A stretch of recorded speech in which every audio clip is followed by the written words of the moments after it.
bonjour à tous, c'est Mains et aujourd'hui je voulais vous présenter un jeu que je joue quand même depuis pas mal de temps et je voulais vous le présenter aujourd'hui parce que j'avais pas forcément envie de le présenter sur YouTube.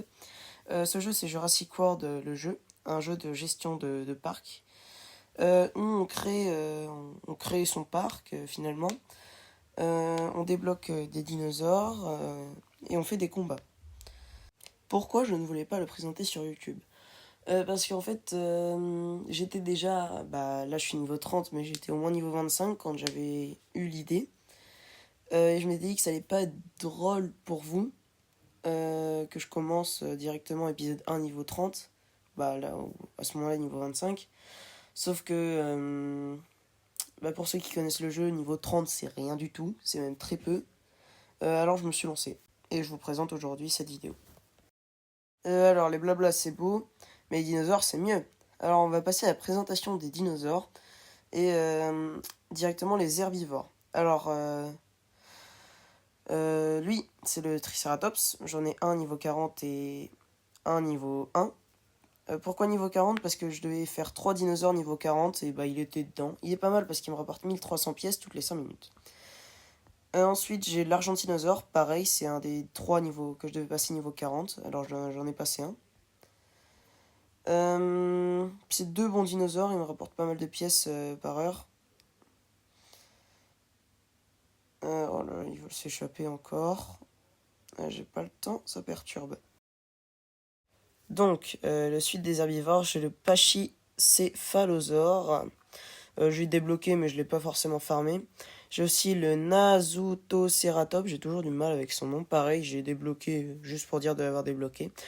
Oh, j'en ai marre, encore des codes 19. Bon, du coup, j'ai le Tuaginogosaure, pareil. Il fait penser au stégosaure, sauf qu'il y a des épines au lieu des plaques osseuses. J'ai le Diplodocus. Alors pourquoi il est niveau 21? Pareil, parce que j'avais une quête où je devais passer niveau 21 au supérieur. Alors moi j'ai fait que niveau 21. J'ai aussi deux légendaires. Le premier, le Shunosaurus. J'en ai qu'un seul, donc du coup je pouvais passer niveau 10 maximum. Et c'est pareil pour le deuxième. Le deuxième, c'est Luneisaurus. Pareil, niveau 10. Il me fait un peu penser au Gaiminus, mais je sais pas. Il a un truc de différent. Je sais pas, vous voyez quel c'est le Gaiminus? Ensuite, nous avons les ptérosaures, j'en ai deux. Enfin, j'en ai un autre là-dedans, l'Alanka. Donc là, j'en ai deux. J'ai le Zaegingopterus en niveau 20. C'est mon meilleur ptérosaure. Il est vraiment pas mal. Je l'ai eu dans un booster, j'ai pas encore débloqué directement l'espèce. Et le deuxième, je m'en sers pas trop. D'ailleurs, vous allez voir, j'en ai qu'un niveau 10. C'est Tropéniatus. Bon, du côté des amphibiens, pareil, lui, c'est celui dont je vous parlais, j'en avais 3. Alors j'ai lui, c'est celui de base, hein, lui, c'est le Limnocelis, j'ai du mal avec les noms. Donc pareil, niveau 40. L'Ophiacodon, j'avais une quête, alors je l'ai mis, j'ai pas farmé aussi. Le Sarcosuchus, je l'ai eu dans la boutique d'Ambre, parce que pour moi, j'avais pas assez d'amphibiens forts. Alors je m'en suis acheté un, d'ailleurs, dès que je peux, je pense que je vais en réacheter un pour en avoir un niveau 20. Vraiment pas mal, celui-là, il met des bons dégâts. Et j'ai le Coolasuchus. Partie croustillante, maintenant les carnivores, je sais que vous attendez tous. Oui, c'est bien Nimes Rex Gen 2, je vais vous expliquer comment j'ai fait pour l'avoir juste après. Encore un code 19, j'en ai marre. J'ai le Majangazor qui est ici. Je l'ai mis là parce qu'honnêtement, il est pas très très fort. C'est le premier dino du jeu. Vous allez commencer, vous allez l'avoir. Pareil pour l'Alanka, c'est pour ça qu'il est là.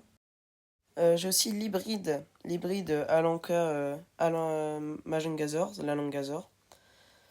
Et donc carnivore. Alors tout d'abord, j'ai le Supranotitan, un hybride avec le Tyrannotitan et Suprano machin chose que j'ai eu dans un booster. Un booster d'hybride. J'ai le Gualong aussi. Pas ouf, je pense que je vais le dégager aussi. J'ai le Dracovenator que j'ai eu dans dans le booster de la saison précédente. On pouvait l'avoir gratuitement, je l'ai eu. Le Dilophosaure, que lui j'ai débloqué, mais pareil, j'ai pas fermé, je l'ai mis niveau 10. J'ai le Tyrannosaure que j'ai eu dans un booster chance de saison, je suis trop content, j'ai eu de la chance. En route vers l'Indominus Rex. J'ai eu le Vélociraptor aussi, bah pareil, dans les chances de saison, j'en ai eu 2 niveau 20. Pareil, lui, il est pas mal, le Vélociraptor. Ensuite, Rexy, la reine d'Isla Nublar. J'en ai eu 2 saison précédente, j'en ai eu 2, le retour de Rexy. Pareil pour le Spino, sauf que j'en ai eu qu'un. Et l'Indominus Rex Gen 2, comment je l'ai eu, c'était dans un paquet qui était passé de 30 à 5 euros avec une réduction de 80%. Alors je l'ai acheté et je voulais avoir l'Indominus, mais j'ai eu l'Indominus Rex Gen 2. Ça va content quand même, hein, il est pas mal du tout. C'est le plus fort de mon équipe. Donc déçu, mais pas trop non plus. Maintenant, on va en dire un peu plus sur le jeu en lui-même. Alors le jeu, je vous dis, c'est un jeu de gestion de parc. On peut placer des bâtiments et des dinosaures pour gagner de l'argent et faire des combats, et des bâtiments pour gagner de l'argent, et des décorations aussi. Alors comment ça marche les décorations? Bah ça décore, mais aussi ça va accentuer les profits, ça va faire gagner des pourcentages dans les revenus. On a aussi une zone aquatique, Enodus par exemple, je l'ai eu dans un booster. Donc on peut faire des combats et il y a des événements et des JCJ, donc du PVP et des trucs entre joueurs. Bah voilà, je pense que j'ai tout dit. Ah oui, le schéma là juste au-dessus. C'est un schéma qui va expliquer les avantages et les inconvénients. L'amphibien a un avantage sur les carnivores, le carnivore a un avantage sur un herbivore a un avantage sur un ptérosaure et un ptérosaure sur un amphibien.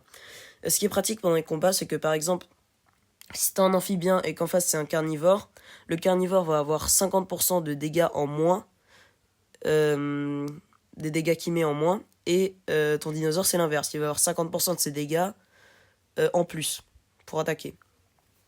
Je pense que les prochaines vidéos, ce sera des événements ou des quêtes pour monter de niveau. C'était l'épisode 1 de la probable longue série sur le jeu Jurassic World. C'était Mains. Bye!